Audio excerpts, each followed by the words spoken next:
Hey everyone, welcome back to the channel. Today we will be diving into Steve Hackett's The Lamb Stands Up live at the Royal Albert Hall concert Blu-ray.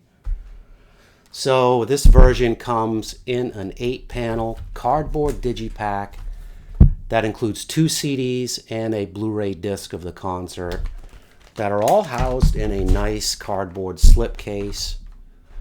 There is no booklet included, but the panels include a few photos, the set list, and credits, and a short paragraph written by Steve Hackett himself about the concert.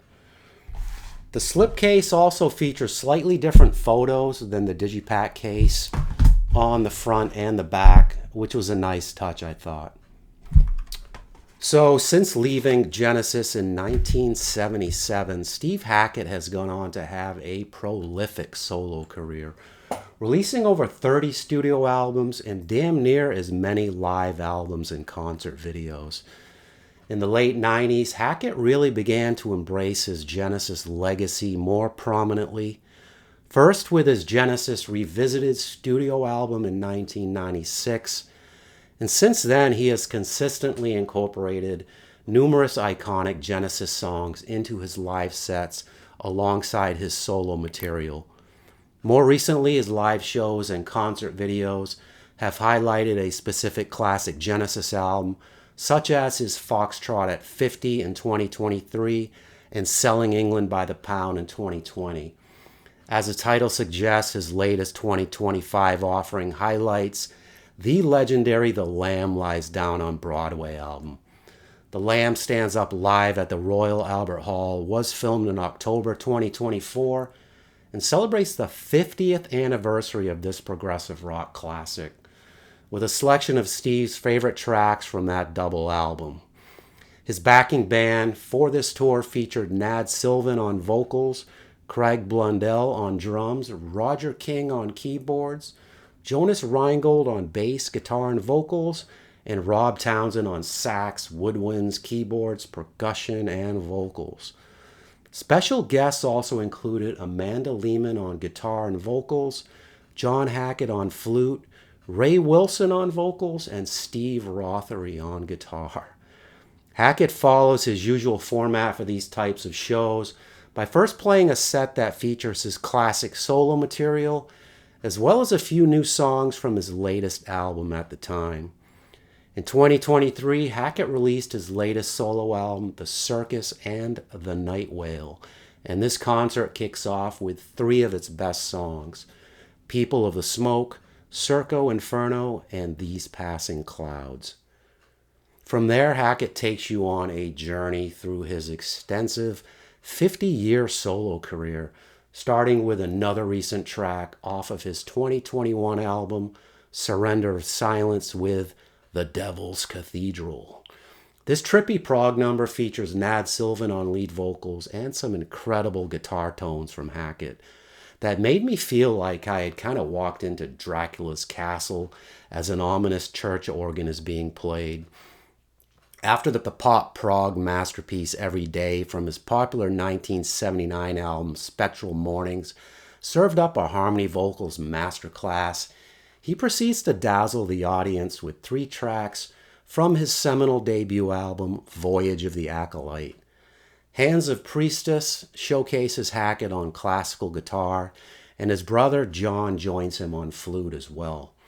A Tower Struck Down is a slice of dark jazz fusion that sounds like it came from a slasher movie soundtrack or something. And The Shadow of the Hierophant is pure folk prog that showcases the lead vocals of Amanda Lehmann. At this point in the show, the iconic piano intro to The Lamb Lies Down on Broadway signals the start of the main attraction of this show, and that is 9 of Steve's favorite songs from the Lamb Lies Down on Broadway album played in a row. The performance of the title track was amazing, and Nad Sylvan once again shows that he is still the perfect person to have up there singing these old Genesis classics with Hackett. Hackett brings out special guest Steve Rothery of Marillion to join him for an old-fashioned riff-off during Fly on a Windshield, and they trade short guitar solos back and forth for a good 7 minutes worth of this 10-minute performance.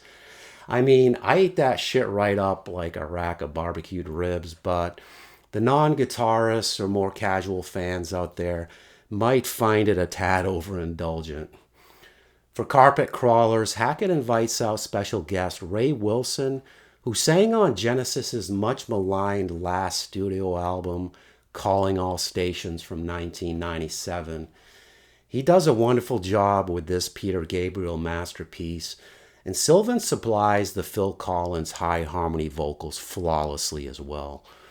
Lily White Lilith was a rocking highlight to the Lamb set, and Sylvan really hit it out of the park vocally. It's hard to believe he was 65 years old here because his vocals actually sound like they have gotten even better since the last time I saw him sing with Steve. The ending part of these Steve Hackett Genesis Revisited concerts always have a huge payoff at the end, believe me. And they kicked off the post-Lamb portion of the show with a killer performance of Dancing with a Moonlit Night, followed by a strong contender for my favorite all-time Genesis song, The Cinema Show. Sylvan nearly steals the show again with his extraordinary vocal performance on both songs, as he stays quite faithful to Peter Gabriel's brilliantly nuanced delivery and shows no sign of any loss in range or power at his age. The musicianship from the entire band was simply next level as well, and I had goosebumps throughout both of these performances. It was great to see Hackett maintain such a subtle, content smile on his face throughout Cinema Show, as he must have really enjoyed watching the stunned faces on everyone he could see in the first few rows of the crowd. It will always amaze me how a group of young kids, still in their early 20s, were able to create so many of these complex masterpieces way back in the early 70s. The problem is that, and what a problem to have, is that they still have a couple of their finest songs to close out the show with, and those of course are Firth of Fifth and Los Endos. Craig Blundell even managed to squeeze in an impressive 5-minute drum solo between these two songs. The performances on these last two songs were stunning to say the least, and the entire sold-out Royal Albert Hall crowd gave them a much-deserved standing ovation for their effort. So the only special feature included on the Blu-ray was a 20-minute interview with Steve Hackett. The set list shown here featured 24 songs, and the concert runtime was an impressive 2 hours and 40 minutes. As for my ratings of this concert Blu-ray, my overall production rating is an easy 10 out of 10, and my overall performance rating is a 9 out of 10. So fortunately, I had stumbled across a few live performances from this concert video on YouTube and was blown away enough to order the Blu-ray immediately. And I'm glad I did, because it is not only one of the more reasonably priced Blu-ray and 2 CD packages out there, but it's also one of the best produced and performed concert videos I have seen more recently. If you're at all hesitant to pick up this Blu-ray, like I was initially, because Hackett is now in his mid-70s and may have lost a few steps, put that nonsense to bed, because he still performs like he is 20 years younger, with plenty of precision and vigor left in his remarkable guitar playing. Guess I need to snatch up all the other recent Genesis Revisited style concert videos he has out now. Alright, that's it for me today. Let me know your thoughts on this review in the comments, and please don't forget to like and subscribe for more. Catch you guys next time.